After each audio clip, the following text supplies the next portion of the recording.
অনেক দিন পর আমি বিনি চলে আসলাম একটা নতুন ব্লগের সাথে। ভাবলাম একটু নিজের লুকটাকে চেঞ্জ করা যাক।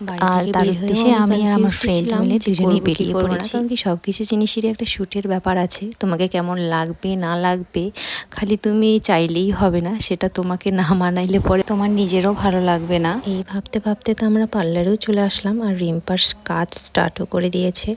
আর আমি যেহেতু খুব একটা আমার কাজ নেই, আমি একটু হাইলাইটই করব, তাই আমার অল্প সময়ই হয়ে যাবে।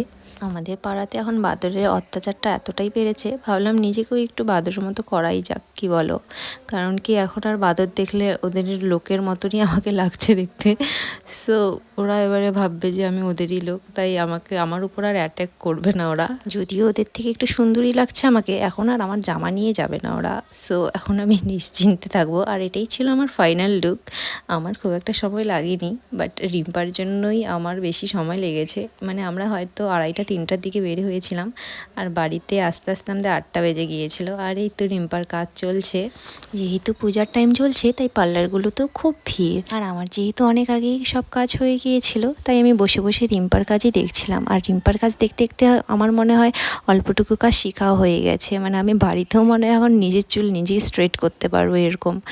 বাট আমি আমার চুলে অ্যাকচুয়ালি কোনো রকমের কখনোই এক্সপেরিমেন্ট করিনি, এটাই প্রথম আমি এই কালার করলাম। এর আগে কখনোই করিনি। বললাম না, ওই আমার মানে সন্দেহ লাগে যে আমাকে ভালো লাগবে কি লাগবে না।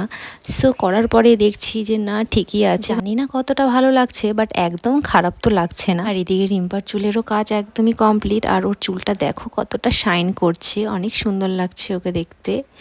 আর এই ছিল আজকের আমার মিনি ব্লগ। আরও দেখা হবে নতুন কোনো ব্লগে। ততক্ষণের জন্য তোমরা ভালো থাকবে আর সুস্থ থাকবে। টাটা।